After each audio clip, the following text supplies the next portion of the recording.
សម្ដេចបវរធិបតីហ៊ុនម៉ាណែតបង្ហាញការសោកស្ដាយជាមួយរដ្ឋបាលថៃនិងមីយ៉ាន់ម៉ាដែលរងដោយឧបទ្ទវហេតុរំជួយដីសម្ដេចបវរធិបតីហ៊ុនម៉ាណែតនាយករដ្ឋមន្ត្រីបានបង្ហាញការសោកស្ដាយនិងចូលរួមជាមួយរដ្ឋបាលថៃនិងរដ្ឋបាលសាធារណរដ្ឋសហភាពមីយ៉ាន់ម៉ាក៏ដូចជាប្រជាពលរដ្ឋដែលរងគ្រោះដោយឧបទ្ទវហេតុរំជួយដីដែលកើតឡើងនៅរុស្ស៊ីថ្ងៃសុក្រទី28ខែមីនាឆ្នាំ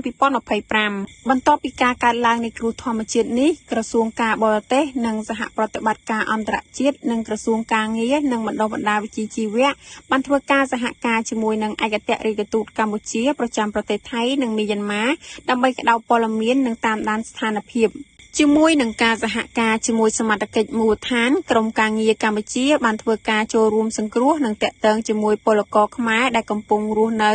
និងធ្វើការនៅតំបន់រងគ្រោះសុខទុក្ខរបស់ប្រជាពលរដ្ឋខ្មែរដែលកំពុងរស់នៅនិងធ្វើការនៅប្រទេសមីយ៉ាន់ម៉ានិងប្រទេសថៃជាពិសេសតំបន់រងគ្រោះដោយរំជួយដីជាអាទិភាពរបស់រាជរដ្ឋាភិបាលកម្ពុជាយើងក្នុងន័យនេះឯកអគ្គរដ្ឋទូតនៃព្រះរាជាណាចក្រកម្ពុជាប្រចាំប្រទេសទាំងពីរនិងទីប្រឹក្សាពលករបាននឹងកំពុងបន្តតាមដានយកចិត្តទុកដាក់ខ្ពស់បំផុតនៅលើកិច្ចការនេះនិងសហការជាមួយនឹងសមាជិកនៅនឹងកន្លែងដើម្បីផ្ដល់នូវការអន្តរាគមន៍ជួយដល់បងប្អូនប្រជាពលរដ្ឋខ្មែរយើងនៅទីនោះឲ្យអស់លទ្ធភាពនិងទាន់ពេលវេលាសម្ដេចធិបតីហ៊ុនម៉ាណែតបានអំពាវនាវឲ្យប្រជាពលរដ្ឋខ្មែរដែលរស់នៅថៃនិងមីយ៉ាន់ម៉ាដែលត្រូវការជំនួយឬព័ត៌មានបន្ថែមទាក់ទងទៅកាន់ទូតកម្ពុជាប្រចាំប្រទេសនីមួយៗសម្ដេចធិបតីហ៊ុនម៉ាណែតសូមជូនពរដល់បងប្អូនខ្មែរទាំងអស់ដែលស្ថិតនៅក្នុងតំបន់រងគ្រោះដើម្បីឲ្យមានសុវត្ថិភាពនិងរួចផុតពីគ្រោះថ្នាក់